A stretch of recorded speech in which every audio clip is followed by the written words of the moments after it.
Morning, guys. Welcome to Coffee Chat.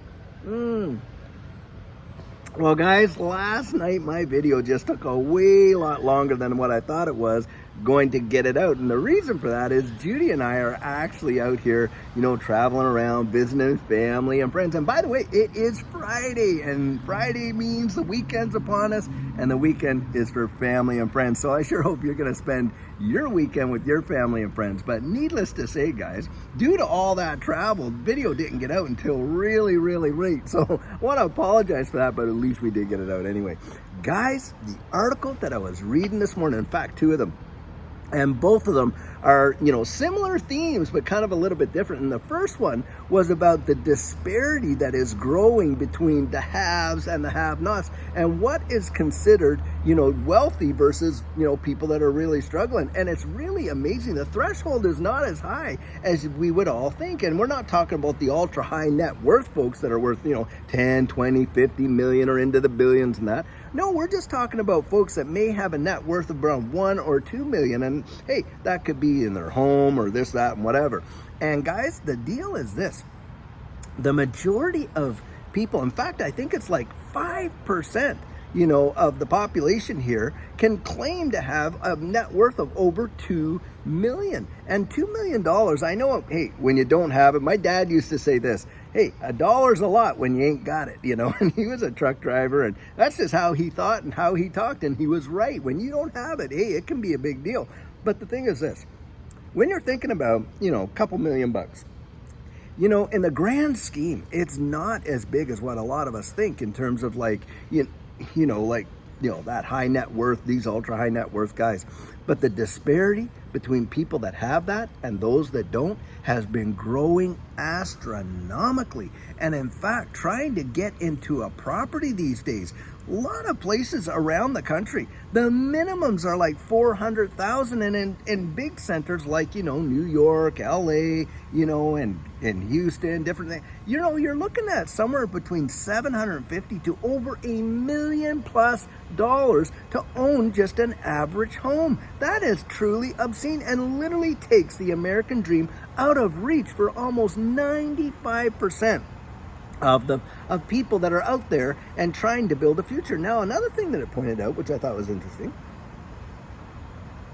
is that a lot of people that are in that category of 2 million plus in terms of wealth and things like that, they owe a lot of it to, their parents or people that bequeath things to them, inheritance and things like that. And guys, never ever forget, I always love to say this, nobody succeeds in isolation. Don't kid yourself. There are a few quote unquote self-made millionaires. Somebody has contributed to their success down the road. They either left them a little bit of money, which maybe they actually went out and multiplied that and put it into good soil and watched a great harvest come. And I have no issues with that whatsoever. And we're not poo-pooing people becoming wealthy. It's just how hard it is to get there. Now, for you and I in this digital asset space, do you realize that how few people literally have that expendable cash to invest into this space? Hey, even just $5,000 or $10,000, that is a big deal. Why? Because most people are so indebted in this debt-driven economy that they are literally, most of their cash outside of what they need for, their rent, mortgage, utilities, food, and all that is going to service debt, and it's not available to them to invest. That is something to keep in your mind, and remember that when we looked at our positions when we were starting out, it felt like it was so little in comparison, to where we were hoping it could go, and it blew our minds, guys. I'm telling you, we were expecting maybe a 10x, because that is what was, kind of like the lowest common denominator that we could see in this space. And we thought, if it could just get there. I remember thinking, if Cardano could just hit 50 cents. Wow, it went over $3. It was insane. And so we didn't just see a 50x. And a lot of these things, we saw literally, some of these cases, we saw near 100x returns. Really blew our minds. And of course, it did change our lives. But the thing is this, don't despise the day of your small beginnings. Because Judy and I, we were like everybody else. We just put a little in, a little in, a little in, a little in, and it just built up over time. So that when the run did happen, you know, the result was absolutely amazing for us because we were just accumulating all through the dips, right? And like I've been saying there, hey, dips are for buying and not for crying. And that's what we have to think about, is the opportunity that's presented us. Because guys, aren't we investing in this not only for the sentiment, but for the fundamentals? Absolutely, for sure, right?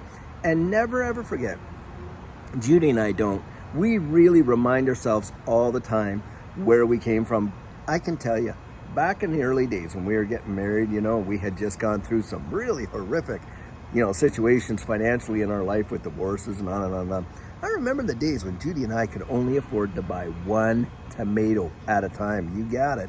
And hey, when we wanted to go out to eat, we would go to Burger King. We'd fill out that little, you know, survey they got there, and we'd get a free Whopper, and we would buy, you know, one meal, which would be the Whopper, the fries, and the drink, and get that free Whopper to eat. That's how we live. Well, I'm telling you, we do not forget those days. In fact, those were probably some of the best days, most exciting days. I mean, it was just amazing, and we look back with a lot of affection towards that time.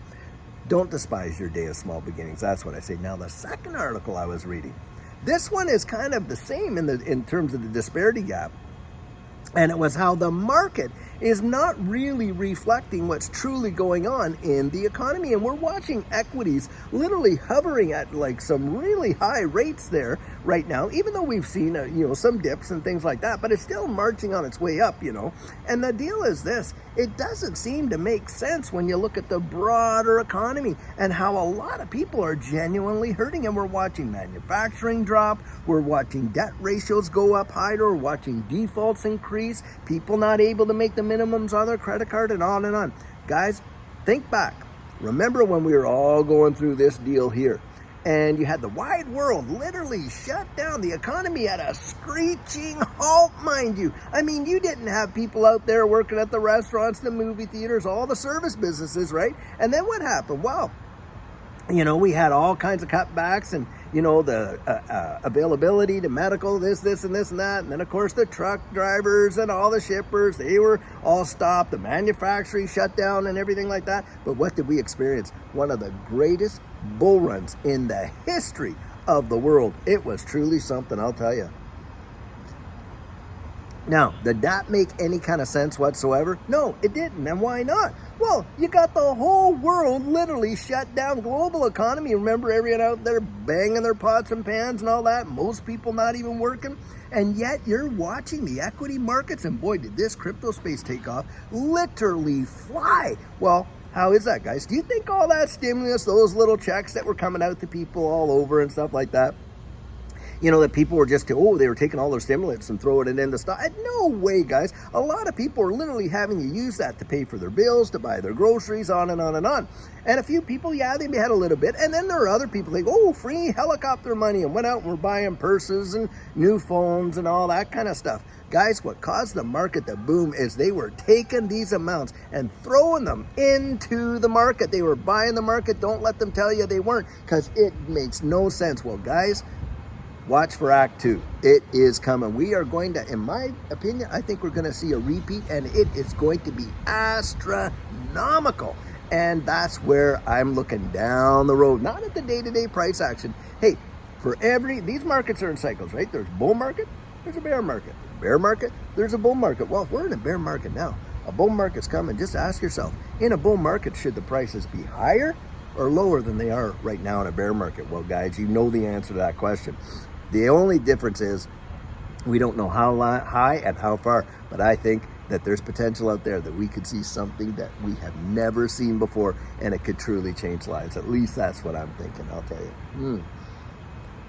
Well, guys, I sure hope you're having an absolutely fantastic Friday until later on when we're going to have an amazing video for you guys. I sure hope you have a great one, and take care.